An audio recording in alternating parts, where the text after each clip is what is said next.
Everyone, it's Nick with Us versus Herd. If it's your first time here, you like the content, hit subscribe. If you want to get notifications when we go live, tap the bell. And if you want to join the UVH fam, our community of traders, links are below in the description to our Discord, along with our free options trading group on Facebook. Pretty active there. Going live tonight. Haven't had time to go live during the day, and honestly, I haven't been doing that many trades lately due to just trying to get this trying to get the China news all sorted out. If you're here right now, say what up. Definitely want to see who's going on. I kind of just went on randomly here, but I wanted to get a live stream in today, and I wanted to kind of cover what's been going on. I did post a video yesterday that kind of covers my thoughts this week. I haven't been too active trading. Tobin, what's going on? Joshua, I haven't been too active this week trading, mainly because of the algos and the news, and we didn't have really a clear direction on where we're going. Ston Shoot fan, what's going on? Jog away, hit the gym. But yeah, if you're here right now, say what up. I never go live at the time. I just wanted to see what's going on. See what's going on. Boris, what up? Nice to see you guys. But yeah, I just wanted to go live. Today I only made like $50. I did post the trades in Discord, just traded Netflix. I've been trading very small, very minimum, mainly because of, yesterday, I don't know if you guys watched the video, but yesterday, we had the Fed news that popped us up, and then immediately had the China news that dropped us. And right now, after hours, Jeff, what's going on? After hours, I'm watching the S&Ps right here. S&Ps went from 29.20 down to 29.82, and for some reason it tried to make a rebound. Boris, you're done for the year. What does that mean? You're not trading the rest of the year. You're just taking time off, or you're trying to reevaluate what's going on. Good thing I got a put for Walmart for the morning. Yeah. So what I did is I bought before close, because kind of my thoughts were on this whole thing was you could get screwed very easily this week on the algos and the news just randomly dropping anytime, either direction, whether you're long or you're short or whatever the case is. This week I think was a pretty interesting week in terms of how news really impacted the market during market hours. Like, a tweet, a CNBC news article, pretty much anything dropped the market or ripped it up, and if we're looking at the S&Ps, we'll pull up SPX here for you guys. We're still mid-range to try to push up today. It did go up 26 points, and we're up almost 1% today on the S&Ps, but they really just took they really just squeezed people out for their puts, and then they ripped it down after hours. We had, if we look at, the market closed, and then about 30 minutes after close, 15 minutes after close, they ripped it down. Boris is up 60% for the year. Congrats, man. Congrats. I sold my PG&E stock, ticker signs, PCG yesterday at the top. Tobin, good thing you did, because PCG is going to be in play here. Yeah, this is PCG's bad, but I guess my thoughts on PCG is they were going to either take a hit by potentially having another wildfire, or take a hit in terms of the stock. So either way, I think for them was a lose-lose scenario. Except for them, thankfully they cared more about people than money in this instance. PCG, they cared about not starting another wildfire, and they took that over the dollars. And if they found out, like what happened in like 2018, is if they found out that it was their fault anyways, they're going to get sued millions of dollars, billions of dollars anyways, or whatever. So, in terms of PCG, I think they made the right choice. Even though it's going to hurt for shareholders, but it's better than killing anybody. You know what I mean? Versus they didn't do anything. They tried to be all hush hush about it like they did last year, and they lost the money, and they also potentially hurt people. I don't know if anybody died in that, but it's not a good scenario. BA made me a lot of money this year. It was such a nice chart in terms of support and resistance. Yeah, Boris, I agree. It does look like the S&Ps are trying to recover right now. Dow's down 176. They were down 250 at one point. We were down. Looks like there was some decent volume right here on this candle when it popped up almost to break even again. So this is pretty interesting. I did for tomorrow. I do have the 162.50 put on Alibaba. It's pretty cheap. I guess I wish I added more. And I think that I really wanted it to go short kind of into these meetings because I really didn't think that there was going to be a deal. And if there was a deal, then I would lose small. But, they've been saying there's going to be a deal for weeks or not weeks, but almost 2 years now. And we knew that before going into this that they were trying to hardball and Trump I don't think necessarily wants to make a deal that bad, otherwise they wouldn't be messing with them. But we've increased tariffs, we had the US visa ban or the China visa ban, and it's just kind of it's one of those scenarios, and I don't know if you guys saw Trump was talking today saying that America is winning and China is not, so he's not in a rush to make a deal, but China is in a rush to make a deal. I'm not saying that he's thinking clearly or anything like that, but from his words, and he said he did. What was interesting, he did say all the news articles and all that stuff are wrong. It only matters what the president of China and him think. There's only two people that matter in this equation, which is kind of interesting to say that because, from my point of view, there's a lot of people involved. There's the American people and there's the Chinese people, and there's maybe only two people making a decision. But to say only two people matter in this entire thing is I was kind of taken aback that with China and the U.S. combined, if you're hurting both sides, that's billions of people. We're small compared to China. I mean, we got 350 million. Yo, Kit, man, thank you for the $25. Appreciate it. Thank you so much. Miss seeing you around, man. Hope you're doing all right. Really liking this surprise live stream, kind of like a pop-up restaurant or rave or something. Oh yeah, we just popping in, see what's going on in people's lives. If you're here right now, say what up. If this video was of value to you so far, I would appreciate you if you hit the like button. Helps out the videos. We're in terms of tomorrow, I mean, we could essentially open up flat tomorrow. This could wrap back up, but I think we need to be cautious because over the last couple days, the media has been pumping a deal. We appreciate you telling me how it is. Yo, good old gamer, what's up? Glad you could make it. I told you I would be doing a video tonight. I just didn't say when. Normally I've been doing watch list videos at 9 p.m. Central, but I went for the surprise live stream today. See who the real fam is. See who really shows up. But yeah,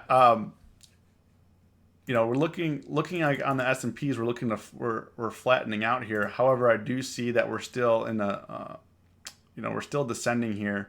We're still below 2,900 here, and we've been fighting ever since we had this 2,950 reject here on October 4th and 7th.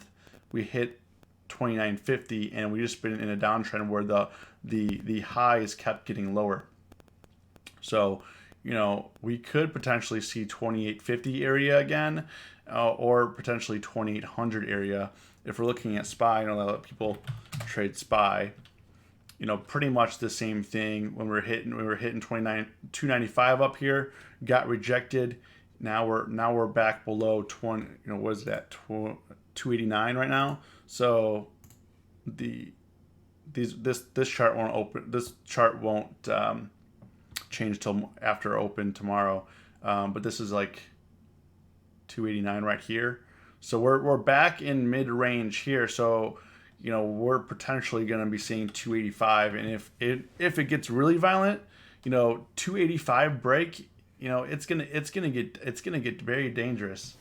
Latoya, what's going on? The one thing that I will say is that I was actually looking forward to earnings season coming up, because it'll get our mind off of all the politics. And right now it's a very slow news period for the media in terms of what the companies are doing, because no earnings are being reported. I mean, we had the Fed and all that kind of stuff, but right now they literally have nothing to report on except for maybe some upgrades or downgrades here and there, but they have nothing to report on except for politics. So if you think about it like in terms of the media and the people that sit there all day, they literally have nothing to do except for look at Trump tweets.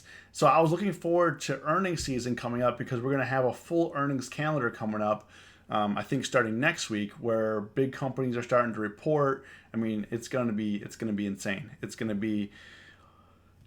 Now, that being said, if earnings are bad, and a lot of people are prepping that earnings are bad, and a lot of funds are heading that direction where earnings are going to be lower,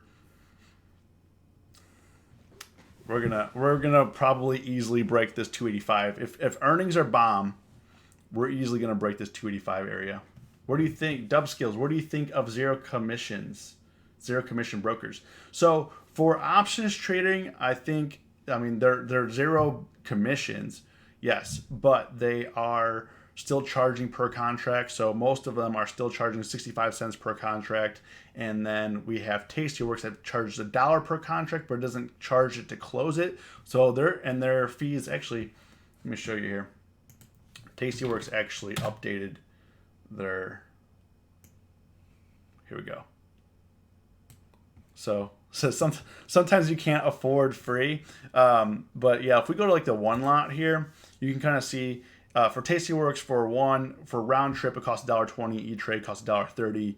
Fidelity didn't come down. IB came down a little bit. They're still higher. Schwab and TD Ameritrade are the same. So E-Trade, Schwab, and TD Ameritrade are all the same, and Tastyworks is still the cheaper option. I think it's great that they're doing it, because I think that for small traders, people with small accounts, small accounts under 25K, under 5K, stuff like that, that you can't necessarily be, especially if you do like 50 trades a day, 25 trades a day, over the course of the year, that becomes thousands and thousands of dollars. And I think it's a great move. Also, I think it's a great move to really edge out Robinhood. I'm going to do a video on this like exclusively, but for them to edge out Robinhood like this, I think it'll be great, because you call these people, as long as their support stays good, pretty good, their tools stay the same, and the development stays the same. I think that they should be able to edge out Robinhood easily. And Robinhood, in my opinion, honestly, is trash. Support is not good. Ever since they've dropped like options, and the only thing they've added to their app is bar charts, but you can't change their increments. They've added no other value to the platform other than options trading, and they did add crypto, but I don't really count that as a value add. And so they're not really pushing. They just want people's money, but they don't want to provide them any value, which they don't get any value because they don't charge any fees. At least they're, these people, Tastyworks and E-Trade and all them, are still going to charge a fee. I went to Reuters to confirm the China story and the lead story, China leaving talks from the second quarter. Has anyone confirmed the delegation abandonment story? So I do know that they were supposed to stay until Friday, and they're not staying, and they're not going to be. They're leaving early. and this happened like what, a month ago when China was here looking at like pig farms or soybeans or whatever it was. I don't even know what they were looking at, but there were a lot of Chinese delegates across the US here looking at different farms and taking different tours and all that. And then Trump said something that pissed him off. The market went down like crazy. And the Chinese delegates said, "Yo, we're going to peace out. See you later." And that was it. You know what I mean? In my opinion, they're doing all the traders a favor by helping everyone leave Robinhood. Agree, they're trash. Yeah, I mean, and the encouraging thing about the Robinhood thing is that there's so many people in the UVH community, the UVH fam, that have moved their funds to TD Ameritrade or Tastyworks just because of this. And the funny thing is like Tastyworks didn't lower their fees. They've just been the cheapest option since inception. But because of this, people are starting to understand the value, and they've also been burned a lot. Like, I have a lot of videos on this. I haven't made one in a while, but there's a lot of videos on how many times or how many people have been burned, and nobody really listens until you actually get burned by Robinhood and you leave Robinhood due to them burning you out of some cash, or you weren't able to exit the position, or they executed an order wrong, or whatever the case is. So looks like we're looking like we want to come back up, huh? We're sitting here exactly 2,900 right now. Oh, a little bit lower, but pretty much exactly 2,900. So I mean, I think we just got to be careful. We're going to be trading. Obviously the Chinese stocks are going to be in play. PCG is going to be in play if you want to trade like a smaller price stock. If you look at PCG here. The expected move was $1 for this week, and it moved $3 here, and yeah, that's gonna be some stacks there. I mean, for the 10, it was $1 delta here for the puts. These are gonna be up. They went from 20 cents, or like, let's call it like 15 cents, to they're gonna be going to $3 tomorrow. PCG's at 8. It closed at 8 after hours. It's nuts. So, but I guess we should have seen that coming, because like FC was saying in the Discord. I don't know if you guys are in our Discord, but FC in our Discord was saying, like, we should have seen it coming, because they said they were going to turn power off way before this, and then they finally did. And but Tobin, glad you were able to get out. All right, I got a couple of minutes left. Any questions you guys have? Anything that you guys want to add before I dip out? Just want to do a quick stream kind of regarding on what's going on right now, and kind of look over the China news. But I don't think, my opinion, of course, I don't think we're going to have a China news for a while. I don't know if you guys noticed. In the Discord, I did add a CNBC bot. I'm going to build this out. I'm going to make a earnings channel for earnings season here. So if you're not in the Discord, I'm adding bots. I'm customizing the Discord so that way it kind of takes out the manual process of us finding news, so that the news kind of comes to us and we're able to make decisions. So I'm going to have an upgrades and downgrades, kind of like our daily movers channel that auto posts in there. I'll have a bot for that. I just started with the top news here. I'm gonna probably trim this down because we don't care about some of this stuff that's in here. The other one that went up real quick is BBBY. So they got a new CEO, so they're up 20%. So that's at $12.35. I mean, it's a smaller price stock, but now this puts it in range for up in here. So it's going to be interesting to see if that fades or if that rips back up. But just because they got a new CEO, I mean, like, short term doesn't really mean a whole lot, but long term, maybe he'll bring a lot of value to the stock. But right now, what I like about that, I'm going to be looking at, I forgot about this, BBBY, because now it puts it, where did it close at? Like 12? So it puts it right up in here. So we'll see. Fade back down or rip back up or just stay the same. So I'm going to keep an eye on that. It's a retail stock. It's, basically retail stocks are junk outside of Costco and Home Depot, but, we'll see what happens. H7, I got stocks in June kind of peeking back in, starting to see PCG down to 20. top 2 or 3 positions, top stocks to watch. Yeah, so Tobin, tomorrow I'm going to be watching SPY, obviously, BBBY. I have a Microsoft position. I have a 138 put on Microsoft currently. I also have a 162.50. Microsoft right now is at 136, or it closed at 136.72. I don't actually know because the market's closed. And then BABA, I have a 162.50 put as well. So I'm going to be looking at that as well. Dub skills, you need a cash account. If you want to, if you want to day trade, you can day trade outside of PDD with a cash account. However, you can't use unsettled funds. So if you have $1,000, you can only make $1,000 worth of day trades that day. So, and obviously you can only buy and sell naked calls and naked puts. So it's really just for like day trading. If you want to do spreads and stuff, you have to have a margin account. So, but yeah, it's been fun. Actually, a lot of people showed up. A lot of people showed up tonight. I was like, what the heck? Really surprised for just like, I mean, I appreciate the support and thanks for everyone like hanging out with me. Really means a lot. And subscribing to this channel. We just passed over 8,000 subscribers. I mean, it's not a lot, but I mean, it's a lot. It's a lot. Trump made mention of wanting to do away with high frequency trading. Good luck. I think he's got bigger problems right now. I think he's got bigger problems. So, anyways, guys, girls, it's been a pleasure. I gotta run. We'll see. I'll be back on tomorrow. As always, stay safe, stay green. It's us versus her.